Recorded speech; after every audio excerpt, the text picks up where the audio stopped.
Matt, good to see you. I'm excited about today's topic because I know this is something you are really passionate about. We are talking about the hidden and not so hidden fees, penalties, and taxes in retirement. So it's not easy to determine what you'll need to live on in retirement. And that calculation is made even more difficult because there are a few surprise expenses and some penalties that can even last a lifetime. So we're going to break them down in order of severity. Let's start with the IRMAA penalty. What do we need to know here?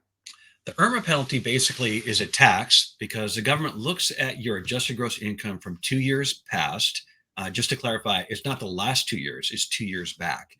And if your income is above a certain threshold, so for example, 2021 numbers here, if your adjusted gross income was over 194, then you are going to have a penalty. So the base part B premium right now is 164.90. So for example, if you made 246 to 306, it's 329. And you have to keep in mind, this is per person. So it does jump up pretty Right. quickly. And that is just part B. Look at part D.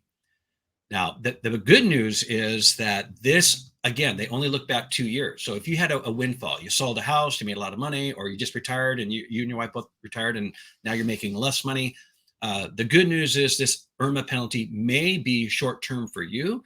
If it is, make sure you file your taxes right away to get that adjustment as quick as possible. But if you are a high income earner for life, it's just something you need to adjust to. So let's stick on that Medicare Part B and D because they have a penalty of their own. This penalty can be for life. I want to start with the Part B penalty, Matt.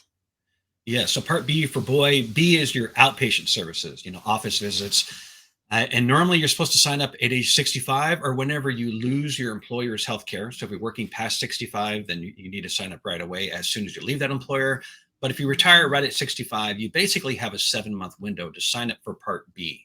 And that is 3 months leading up to your 65th birthday, the month of your 65th birthday, and 3 months after your 65th birthday. If you are late signing up, then you have a 10% penalty that's multiplied by the number of years delayed. And it's Ouch. important to know that's for life. Mm. Okay, and how about Part D? Explain this Part, penalty. part D, D for drug. So that's getting your prescription drugs. Every now and then I come across someone that says, Matt, I'm not taking any drugs. I don't need it. I'll buy it when I need it. Well, two problems with that. One is you're going to be restricted to when you can actually get it if you don't sign up in time. In other words, if you wait till the middle of the year and say, I need it next month, you're not going to get it. You'll probably have to wait till January to get it. So if something happened to you in the meantime, you're paying all those drugs out of pocket, no insurance, no coverage. But in addition to that, whenever you do sign up, you're going to have a 1% penalty multiplied by the number of months you were late. And again, that adds up pretty quick if we're talking about delaying it for years. And that is a lifetime penalty as well. Unbelievable.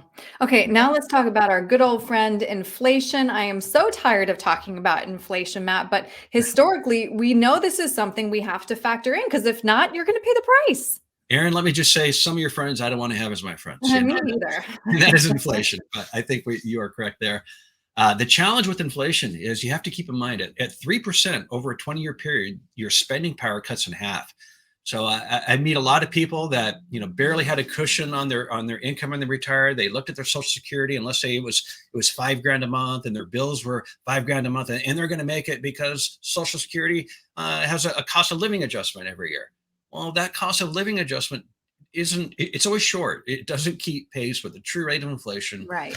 and over time you're going to go in the hole. And hmm we have to have an income plan that hmm factors in inflation. No, hmm no ifs, ands, or buts. You have to plan for it. Right. An income plan and a tax plan. Let's chat about taxes. They can be a huge expense in retirement without proper planning, especially if you have no tax-free money to tap.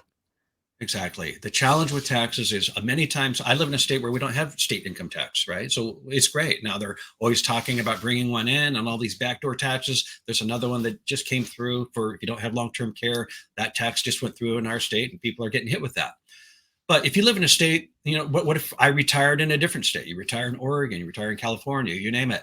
Well, there's going to be another potentially 10% on top of that. And I help people take their R&Ds and their money out of their account to live on a regular basis. The tax impact is real. You have to have some type of strategy for tax-free income. You need to hmm have a plan, whether it's doing Roth conversions after age 59 and a half, And again, when you do those conversions, you don't do it all at once. We heard about this story a couple years ago where some sweet old lady converted all of her money because someone she Googled it. I don't know.